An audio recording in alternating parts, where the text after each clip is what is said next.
లేదో చేసి ఉంటారు, అందుకని వీళ్ళు క్రమేషన్కి తీసుకెళ్లారు అని చెప్పి డౌట్ వచ్చే వాళ్ళ పెద్ద మేనమామని.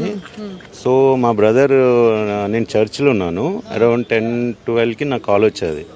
నేను ఆ చర్చ్లో ఉన్న మిడ్ ఆఫ్ ది చర్చ్ అని చెప్పి మెసేజ్ పెట్టా, ఏమైనా ఎనీ అర్జెంట్ ఉంటే టెక్స్ట్ పెట్టాను. ఇట్లా చనిపోయిందని అన్నారు. అవు అని అన్న. తెలియదు అన్నది. ఎక్కడ ఉందంటే సోన్స్ హాస్పిటల్ అన్నారు. బయటకు వచ్చేసి ఫోన్ చేసి ఏమైందని అంటే ఇట్లా అయింది అని అనగానే ఏమన్నా ఫోన్ చేసిందా 1-2 డేస్ ముందు ఎవరితో మాట్లాడిందంటే మా ఇంకొక తిన మీద వాళ్ళ సిస్టర్, నెక్స్ట్ సిస్టర్ ఎవరైతే ఉన్నారో తనకు ఫోన్ చేసి ఇట్లా తాగుతున్నాడు, పైసలు అడుగుతున్నాడు, వాళ్ళ అత్త కూడా వస్తున్నారంట, లొల్లిళ్ళు అవుతున్నాయని చెప్పింది. సో నేనే నా దగ్గరికి వచ్చేయమని చెప్పినాను, లొల్లిళ్ళు అయితే అవుతున్నాయని చెప్పేసి తిని చెప్పింది అని మా బ్రదర్కి చెప్పిందంట. అనగానే ఇమీడియట్గా నేను ఏం చేశానంటే డౌట్ వచ్చేసి ఏ హాస్పిటల్ ఉందో తెలుసుకొని శిరీష నెంబర్కి కాల్ చేయి. వాళ్ళ నెంబర్లు ఎవరివి మా దగ్గర లేవు, ఎందుకంటే మేము వాళ్ళకు కాంటాక్ట్లో లేవు. శిరీష నెంబర్ చేస్తే వాళ్ళ తోడికోడళ్ళు లేపింది. లేపి మాట్లాడడం జరిగింది అన్నట్టు. మేము వాళ్ళకి ఒకటే రిక్వెస్ట్ చేసినాం, ఏదైనా ఉండని అండి, మేము వచ్చేంత వరకు వెయిట్ చేయండి, తర్వాత మీరు ఎక్కడ తీసుకోవాలనుకుంటే తీసుకెళ్ళండి.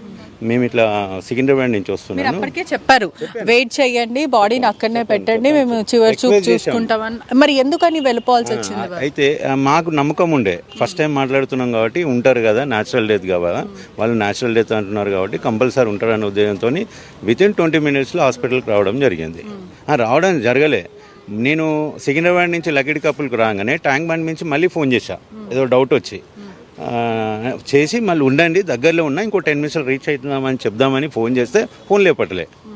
సో ఎన్నిసార్లు చేసినా ఫోన్ లేపకపోయేసరికి డౌట్ వచ్చేసి హాస్పిటల్ ఉంది కాబట్టి హాస్పిటల్ గూగుల్లో సెర్చ్ చేసి నెంబర్ తీసుకుంటే రిసెప్షన్లో మాట్లాడారు.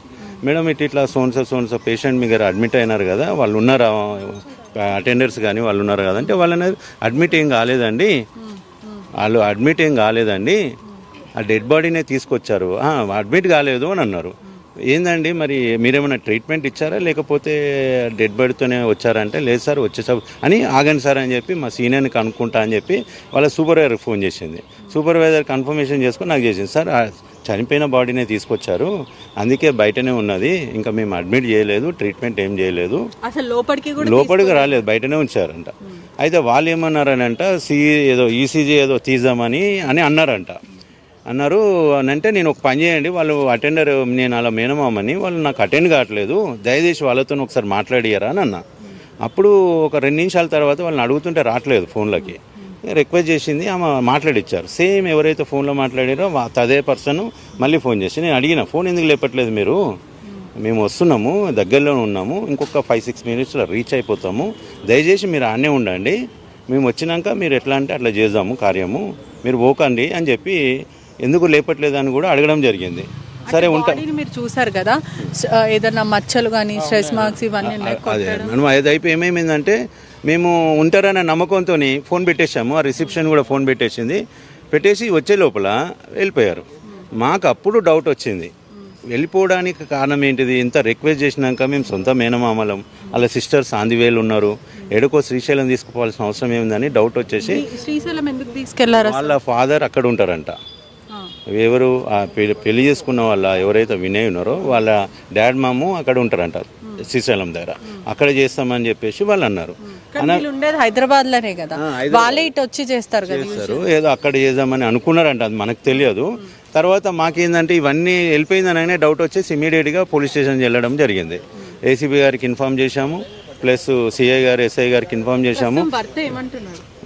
భర్త ఏమంటున్నారంటే అది ఆయన ఇది జరిగినాక చెప్తాం మేడం, అది కంటిన్యూషన్ కరెక్ట్గా చెప్తాం. సో ఎప్పుడైతే పోలీస్ స్టేషన్కి వచ్చామో మేము చెప్పాము, సార్ మాకు ఏమైందో తెలియదు కానీ మాకు ఎందుకో సస్పిషియస్ వస్తుంది, మాకు తెలియకుండా తీసుకుపోవడం కారణం ఏంది, వాళ్ళకన్నా ఎక్కువ రిలేషన్ మాకు, మేము లాస్ట్ కూడా చూడకుండా మాకు ఎందుకో డౌట్ వస్తుంది, బాడీని ఏమైనా చేస్తారని, దయచేసి బాడీని ఆపండి అని అన్నాం. ఎస్ఐ గారు మా దగ్గర నెంబర్ తీసుకొని వాళ్ళకి ఫోన్ చేస్తే సేమ్ పర్సన్ ఫోన్ లేపి వాళ్ళకి ఇన్ఫామ్ చేసింది. వాళ్ళకి పోలీస్ వాళ్ళు కూడా ఇన్ఫామ్ చేశారు, ఇట్లా సోన్సో పోలీస్ స్టేషన్ నుంచి కాల్ చేస్తున్నాము, మీరు బాడీ తీసుకుపోకండి, పోలీస్ స్టేషన్లో ఇన్ఫామ్ చేయాలి నార్మల్గా ఇది జరిగినప్పుడు, సో మీరు తీసుకుపోకండి రిటర్న్ రండి అని చెప్పాడు. చెప్పింది అసలు ఏంటి మీకు